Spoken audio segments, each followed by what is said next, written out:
NVIDIA GeForce Now is as exciting as it is poorly marketed. It's a game streaming service that's been stuck in beta purgatory for more than 2 years. In that time, Google launched its Stadia service, and Microsoft xCloud opened its own beta. Meanwhile, GeForce Now still hasn't claimed the mindshare or word of mouth. But GeForce Now might not need mindshare to win over its competitors. It's because it has a different tact. GeForce Now streams the PC games that you already own. NVIDIA isn't running a game store here, unlike Google's Stadia service. Instead, GeForce Now connects to your existing digital game libraries to verify that you own the games that you want to play. And because the games are cloud-based, there's no updating or maintenance required. But that also means that only select games are supported. The service isn't really meant for tech enthusiasts or early adopters. Instead, it's explicitly aimed at people who own outdated PCs or Macs, but still want to play the hottest PC games.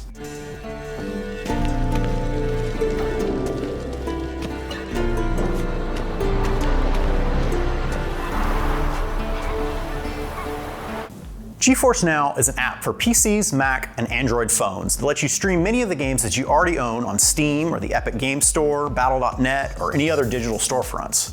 It's effectively free, at least for an hour at a time. But a subscription will give you priority access to the servers, ray tracing in games that support it, and up to a 6-hour play session. The subscription currently costs $4.99 a month, but NVIDIA hasn't settled on a long-term price. Setting up GeForce Now for the first time is a bit of a nightmare. When you log into the service, you're presented with a sort of junior varsity Steam client. There's a carousel of hot games, but it's mostly filled with old titles like Cuphead and Tropico 6. GeForce Now currently supports more than 400 titles, but there's no place where they're all listed. Instead, you can either scroll through a limited list of featured games or use the search bar to check for the game that you want to play. There's plenty of big-name games here like Destiny 2, Apex Legends, Metro Exodus, and of course The Witcher 3, but there's many glaring omissions too. Control, Red Dead Redemption 2, and Monster Hunter World, for example, are nowhere to be seen. Presumably, more games are being added all the time, and the library is already much more impressive than the paltry selection found on Google Stadia. But it's still disappointing when you're especially amped for a certain game, only to find it not available on the service.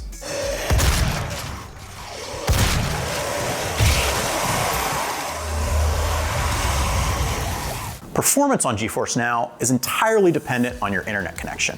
We tested multiple games in a variety of internet conditions and found that both input latency and image quality was massively impacted by both internet speed and connection stability, as well as the visual complexity of the game you're playing. NVIDIA recommends a minimum of 15 Mbps for 60 frames per second at 720p or 30 Mbps for 1080p, and suggests connecting via Ethernet for the best experience possible. Here in the IGN office, with about a 50 meg download speeds over Wi-Fi, we experienced relatively minimal latency, but significant video artifacting on the incoming video stream, especially in video-demanding games like The Witcher 3 and Metro Exodus. Having said that, those quality issues could likely be attributed to our congested network all the same. In home testing, the distance between you and the router seemed to play a factor in how well things worked. Playing in a room fairly far from the router resulted in a relatively unstable stream quality, despite our speed test saying that the internet speed was more than sufficient. Latency was more noticeable, and the video quality often garbled into a smudgy cubist hellscape. That's the worst case scenario though. Playing over a stable connection, like over Ethernet or a fast Wi-Fi connection nearby to your router, is a totally different world. When we were playing in the same room as the router with a download speed of around 200 megs, we tested GeForce Now on desktop, MacBook, and on Shield TV.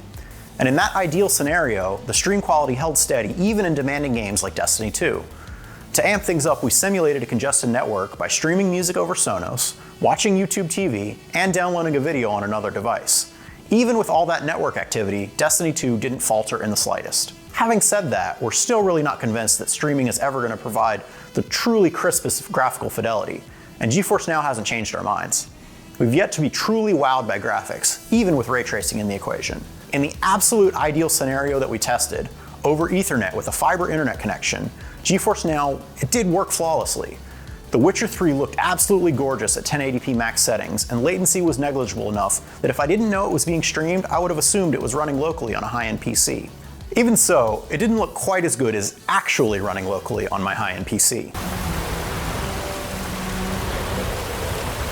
While everyone's experience is bound to be different, we were really impressed with how well GeForce Now worked under moderately ideal conditions. There's something really special about playing a new PC game on a Mac that's almost a decade old. Unfortunately, that won't be the case across the board. For the majority of rural Americans with limited broadband infrastructure, the experience with game streaming services will be much more like our less successful test. Blocky, pixelated, and laggy. And that's unlikely to change for many years to come. Without a fast and stable connection, it's just not worth your time. And if you have a gaming PC, you're within your rights to be incredulous. After all, what's the difference between being stuck in the room with the fastest internet and the room with your gaming rig? But for that small contingency of gamers who, 1, don't own a gaming PC, 2, want to play the best PC games, and 3, have blazing fast internet, GeForce Now seems like a winner. And if you're not sure if game streaming will work for you, GeForce Now is the perfect option. You don't have to pay a cent to get started. For more from the front lines of the brand new game streaming battlegrounds, keep it to IGN. Next Gen Console Watch 2020 is IGN's weekly show reporting on all the latest PlayStation 5 and Xbox Series X news. We'll bring on experts to discuss and analyze all the latest developments of what's coming to the new generation of consoles. Join us weekly on Fridays at 6 a.m. Pacific.